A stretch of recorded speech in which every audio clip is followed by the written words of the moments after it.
Gosh, I just feel like the country is on fire and we're looking around at things that are so unfathomable. There's a video that's going viral of a guy in Michigan who showed how easy it is to get the taxpayer of the United States to pay for flights for illegals into the United States. Why are we surprised that we got thousands of illegals who have been convicted of serious criminality, murders, rapes, kidnappings, and they're roaming around in America unaccounted for? Why would we be surprised at that? I want to start with this video. A little bit later this hour, we're going to talk to the Attorney General from the state of Florida, Ashley Moody, who is as good on this as anybody I've heard. She was on Fox and Friends this morning on Fox News. You could almost see her shaking with anger. That FEMA says it doesn't have money to help the people of Helene, the victims of the hurricane, but we are continuing, and as you need to know this, big announcement by FEMA, and this, if this doesn't get your attention, nothing will. Kamala Harris and Joe Biden's administration used the FEMA disaster funding for illegals. They took more than $1 billion that had been allocated to FEMA and used it to offer services for illegal immigrants. Now, if that is acceptable to you, I don't understand who and what you are. And there is nothing about this that's political. I'm hearing hourly from my audience in North Carolina, South Carolina, Florida. I talked to a guy last night who broke down in tears. He runs a condo vacation, kind of a timeshare complex here in the Tampa Bay area. Completely wiped out. The beaches over there along the Gulf. Boy, I used to live there. I moved, and I don't know what condition my old condo is in, but FEMA is broke. Mayorkas said yesterday, look, we may have more hurricanes, and we got no more money. We're just doing all we can. I want you to see this video.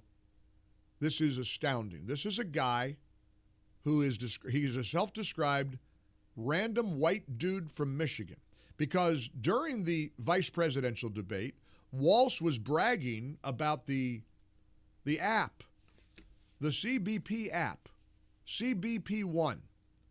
It's an app that if you want to seek refuge in the United States and come to our country, there's an app for that. And Kamala brags about it. Biden administration's proud of this app. Check out what a guy in Michigan discovered were the requirements to get taxpayers to pay for a flight into the United States so that you could, quote, seek asylum. After watching that vice presidential debate last night, I was curious just how easy that CBP One app was to use. So I downloaded it. So once you create an account from the main page, you just have to choose if you're the smuggler or the smugglee. Then you just got to fill in basic info, first name, last name, all the basics. I don't know my gender yet. I'm still figuring that out. Now it's time to take a selfie, and passport or any identification is also optional. Then it asks you which state you're headed to. I said I didn't know the address. I didn't know the city. I just chose California, and then I added the first zip code that Google gave me for California. And that's it. I'm good to go. It does let you choose between like 8 different bridges to meet under. I chose the Eagle Pass Bridge to meet under. I just have to wait until noon, so a couple more hours to actually make my appointment. Now I know what you're saying. That's not you. That's Carlos Mencia.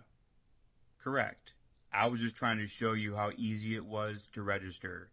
I'm just a white dude from Michigan. This took me 5 minutes. Someone who really wants to get into this country, get temporary asylum with open-ended expiration dates, they'll just use their own picture. I said I have no documentation, I have no ID, no passport, no license. There is no way to cross-check who I say I am with who I really am. All they go off of is the picture that you submit. This is just beyond disgusting, especially considering what Alejandra Mayorkas said yesterday to the suffering people of the Southeast? We are meeting the immediate needs with the money that we have. We are expecting another hurricane hitting. We do not have the funds. FEMA does not have the funds to make it through the season. We do not have the funds to make it through the season. That's funny, Mayorkas. That's a little bit of a different tune than you were singing just back in July. FEMA is tremendously prepared. This is what we do. This is what they do. And the key here, Rebecca, is also to make sure that the communities who are potentially impacted are prepared as well. And it's not just hurricanes and wildfires, also extreme heat, which certainly some parts of the United States are already experiencing. So we're all ready to go, he said. That was July. Now it's October, where the need is real. Back then he was speculating. And incidentally, don't give me any malarkey, well, there's a big storm. We've been hearing about hurricanes for 6 months, a year. I remember a year ago, because I'm a Floridian. Oh, 2024 is going to be one of the worst hurricane seasons on record. They warned us. And in July, this clown said, we're ready. Yesterday, he said, we're not. And you want to give that guy a promotion? You want to keep him in his job? You want to promote Kamala from VP to president? You've got to be kidding me. You've got to be kidding me. Look around. The ports are shut down. The longshoremen are on strike. Israel's at war. People can't feed themselves right now in America. And migrants can figure out a way to get you and me to pay for their flights into the United States, thanks to CBP1. Incidentally, you text the letters CBP to the MyPillow text line, which is 800-655-MIKE. We'll send you back that clip from TikTok so you can share that far and wide. Just text CBP, stands for Custom Border Patrol, CBP. You text those letters to the MyPillow text line, 800-655-6453. We'll send you back that video so you can see what one random dude in Michigan had the wherewithal to put together and tweet out. And somebody even as famous and powerful as Elon Musk got his hands on it, and he retweeted it too. Elon commented, takes less than 5 minutes and zero documentation to get approved as an illegal immigrant and be flown to the United States with air tickets paid for by the American taxpayer. Incidentally, who's Elon voting for? Donald Trump. Who's Elon Musk all in for? Donald Trump. Normal, sensible, America-loving people understand what has to happen on November the 5th. Ashley Moody, the Attorney General from Florida, is going to join us at the bottom of the hour. In the meantime, we're diving in with you. I hope you join us in the Relief Factor Studios, 800-655-MIKE, 800-655-6453. Mike Gallagher. I knew the CBP would be a tricky keyword to use for that guy's video. People are following up. Is it CPB? Is it BPC? Is it B? Think Customs Border Protection. Those 3 letters. If you text CBP to 800-655-MIKE, we'll send this back to you. You know, my producer, Tracy, reminded me that during the vice presidential debate, when those hacks cut JD Vance's microphone, he was trying to talk to them, explain to them about the CBP app. Margaret Brennan tried to fact check Vance after they promised there wouldn't be fact checking. When she was trying to say that the Haitians, they're completely legal. Yeah, they're legal all right in Ohio because they've been given a protected category of status that lets them be here, right? JD was trying to say, all right, since you're fact checking me, let me tell you about the CBP app. That's when the mics went out. That's when they censored him. And before the mics went out, hapless Waltz, Tampon Tim sat over there and said, that's been law since 1990. Oh, yeah, the CBP app? And you could hear Vance say, the app hasn't been. What are you talking about? I mean, it's this was this moment.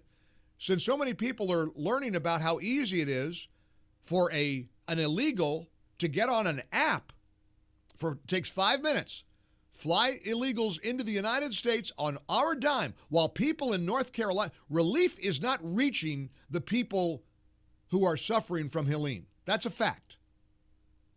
And we've got that disaster on one hand. We got this massive port strike, day 3. Kamala doesn't want to upset the unions, so she's all in for the longshoremen. These are messes of their own making. Check out this moment in the VP debate when JD Vance finally had enough of the crap that Margaret Brennan and Nora O'Donnell were pulling from CBS, and he was trying to talk to them about this app that I've introduced to you thanks to social media, the CBP One app. And just to clarify for our viewers, Springfield, Ohio does have a large number of Haitian migrants who have legal status, temporary protected status. Well, Margaret, but thank you, Senator. We have so much to get to. Margaret, I think it's important because we're going to turn out of the economy. Thank you. Margaret, the rules were that you guys weren't going to fact check, and since you're fact checking me, I think it's important to say what's actually going on. So there's an application called the CBP One app, where you can go on as an illegal migrant, apply for asylum or apply for parole, and be granted legal status at the wave of a Kamala Harris open border wand. That is not a person coming in, applying for a green card and waiting for 10 years. That is the facilitation of illegal immigration, Margaret, by our own leadership. Thank you, Senator, for describing the legal process.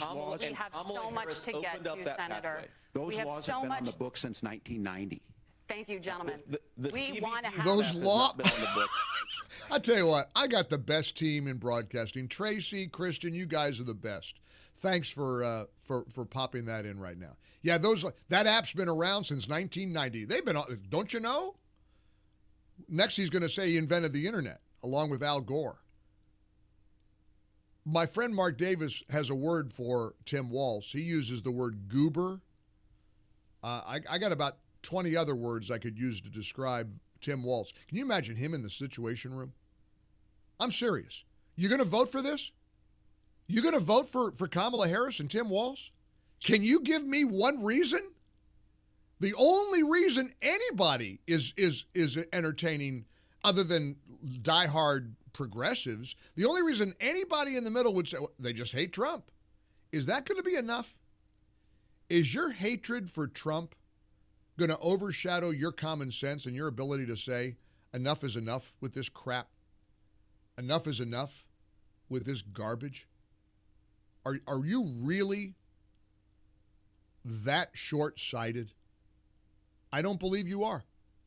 That's why I've seen all these stories about people, these NBC focus groups. They had 8 people in a focus group, with 4 of them self-described never-Trumpers. 3 of the 4 are now going to vote for Trump.